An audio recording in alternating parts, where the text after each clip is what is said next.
Olá pessoal, tudo bem? Aqui é a professora Virgínia. Hoje a gente vai dar continuidade à nossa aula de banco de dados, né? E o tema de hoje é modelagem de dados, ok? Bom, vamos lá. Apenas recordando, na aula anterior a gente falou um pouquinho sobre o que consiste um banco de dados, né? De forma genérica, um banco de dados é qualquer conjunto de dados agrupados. Esses dados podem ser, por exemplo, uma agenda, né, com as informações das pessoas, uma lista com nomes de CDs e DVDs, por exemplo, para o controle, um grupo de informações a respeito de livros, tá? Então eu vou guardar ali o nome do livro, a editora, o autor, tá? Apontamentos tirados de aulas, enfim.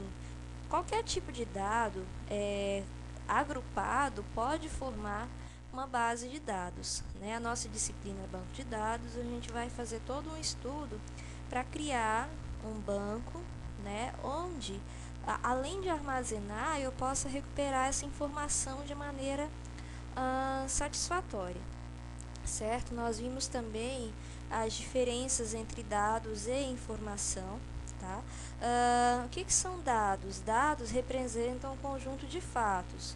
Esses dados eles só se transformam em informação quando eles são relacionados ou interpretados de alguma maneira, tá? No que a informação nos ajuda? Ela ajuda na tomada de decisões, tá? Principalmente.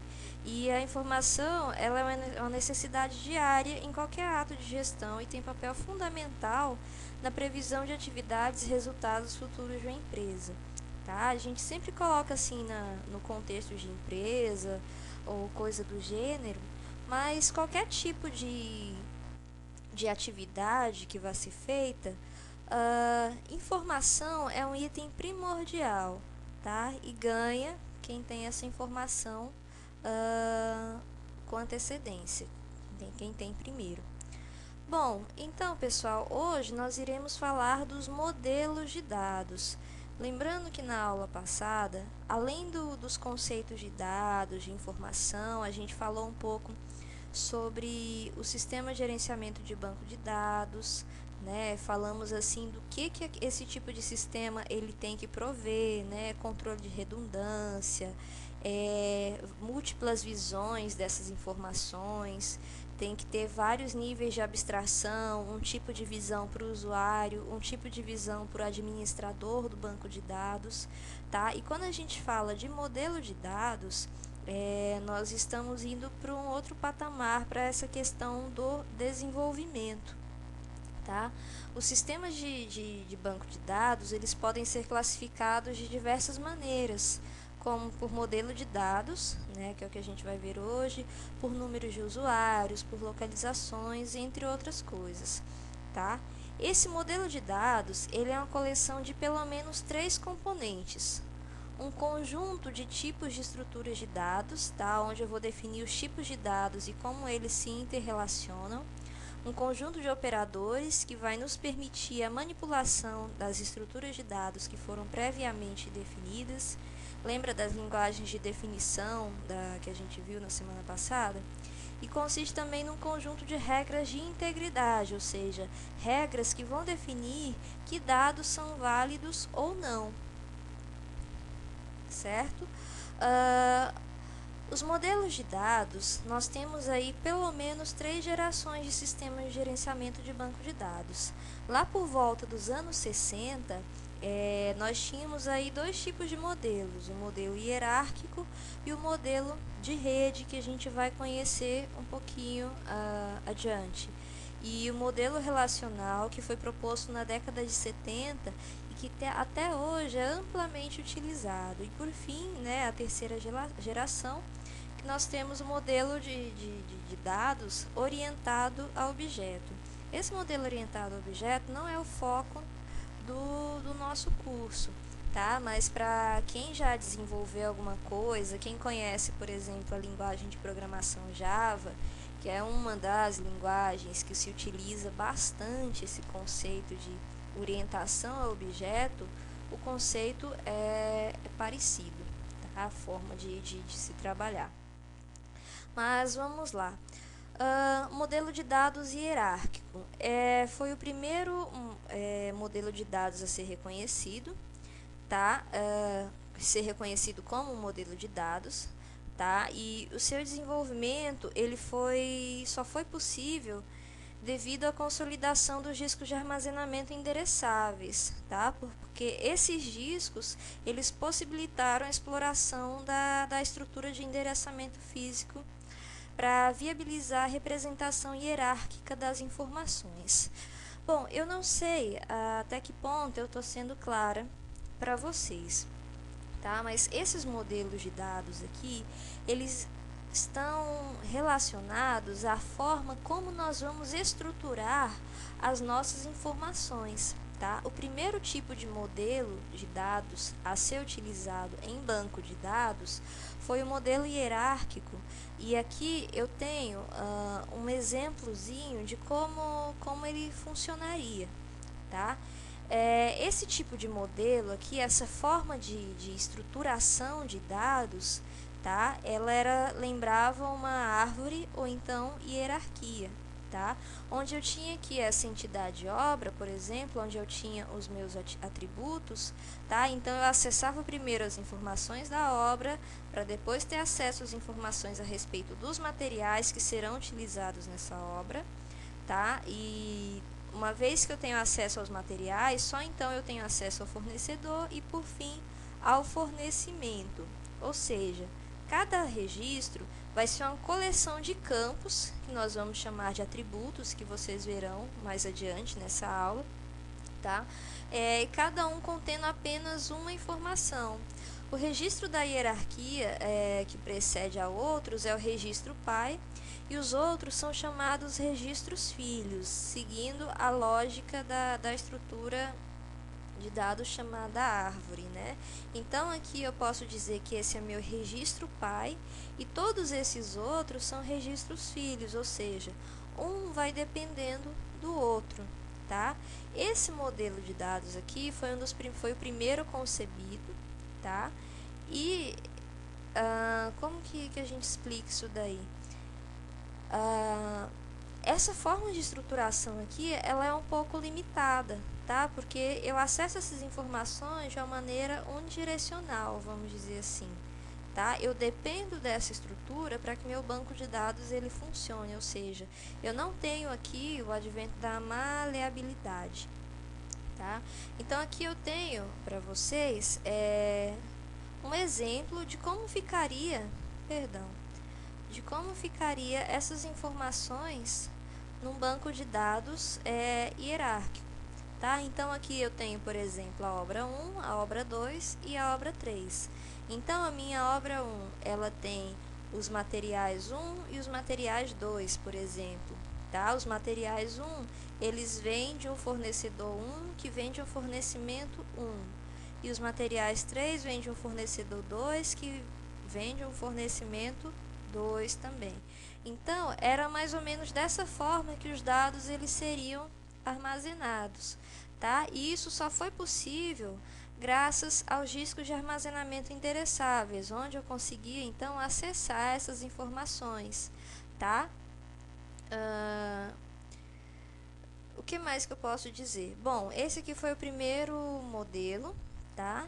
E depois nós temos então o modelo de dados em redes, tá? O modelo de dados em rede, ele surge como uma extensão do modelo hierárquico, eliminando o conceito de hierarquia e permitindo que o mesmo registro estivesse envolvido em várias associações, tá? O que a gente quer dizer com isso aqui? Enquanto no modelo de dados hierárquico eu tenho que seguir essa hierarquia, ou seja, eu tenho que passar por cada um desses pontos para chegar a uma determinada informação, tá? No modelo de redes eu já não tenho mais essa necessidade, tá? No modelo de rede os registros eles são organizados em grafos, onde aparece um único tipo de associação, tá? Que define a relação de 1 para n entre dois tipos de registros, o proprietário e o membro. Bom, vocês podem dizer assim, bom, agora me perdi, né? O que que ela quer dizer com isso, com associação, com relação, esse tipo de coisa. Bom, pessoal, numa estrutura de dados do tipo árvore, vamos exemplificar aqui para vocês. Só um instantinho. Aqui, ó. No modelo de dados do tipo árvore, eu tenho os meus nodos, tá? E uma informação vai dependendo da outra, tá? Ó, então aqui eu tenho meu nodo pai, né? E eu vou gerar um nodo filho através disso aqui, tá? Então aqui eu tenho a minha parte original e eu tenho essas outras informações aqui, ó, que vão ser derivadas, tá? Aqui então eu possuo um caminho. Para eu acessar essa informação contida aqui dentro, eu tenho que percorrer esse caminho para então vir até aqui. Essa informação da maneira semelhante, tá? Agora, se eu tenho aqui, por exemplo, uma terceira informação, essa aqui é a minha informação, minha informação A, aqui eu tenho a minha informação B, e aqui eu tenho a minha informação C, certo? Eu quero acessar, por exemplo, a minha informação C. Como que eu faço isso? Eu não consigo chegar no modelo hierárquico até a informação C sem antes passar pela informação B, tá? Agora, isso aqui é uma estrutura em grafos, em árvore. Numa estrutura em grafos, eu tenho então uma estrutura um pouquinho diferente, tá? Onde eu tenho aqui, por exemplo, uma estrutura cíclica, vamos dizer assim. O nome disso é grafo mesmo, não tem outra forma. Então aqui, ó, eu tenho meu nodo raiz, que ele vai para A e vai para B, certo? B vai para C e A também vai para C. Agora, se essa minha informação aqui, a informação D, a princípio, D não está ligado a C, né? Mas na estrutura de grafos eu consigo fazer essa comunicação entre D e C através de quem? Ou de B ou de A. Essa vai ser a minha diferença, vai ser a diferença de uma estrutura de rede para uma estrutura de grafos, tá? Isso aqui é um grafo e se isso aqui não existisse, eu teria, por exemplo, uma árvore, certo?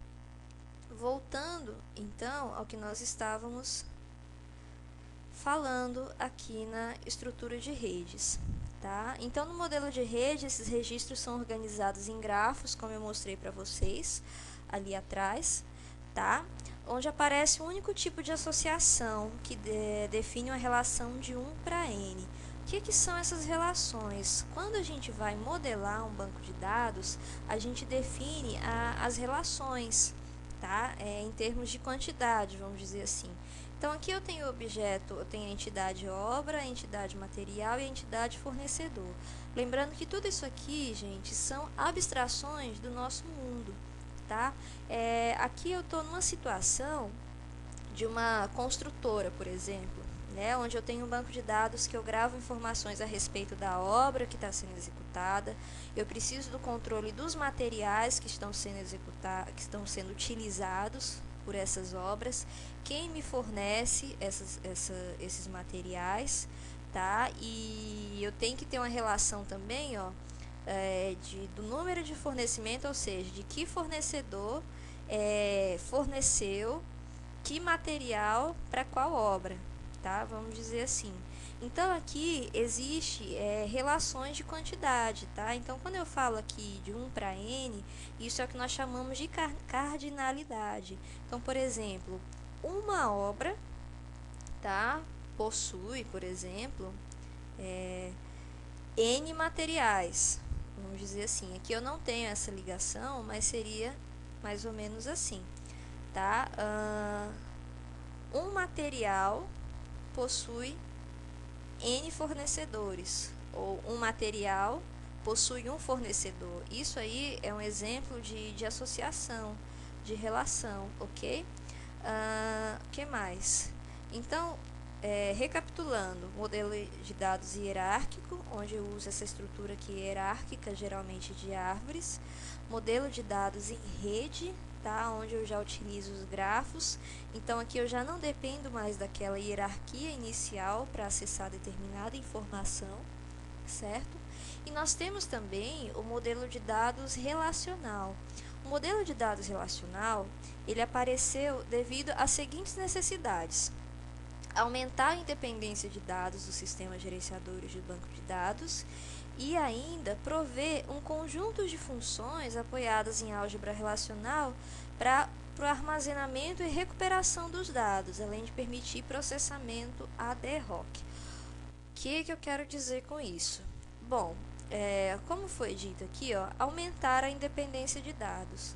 Nesse modelo de redes aqui, se a gente voltar naquele desenho que eu construí para vocês lá atrás,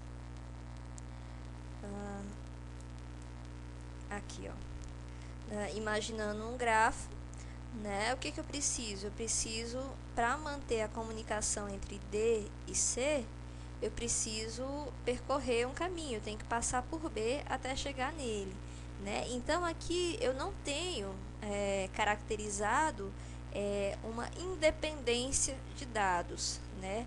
Para eu acessar C, eu dependo de B. E se B fosse embora? Como que eu ia acessar a informação C? Isso seria possível?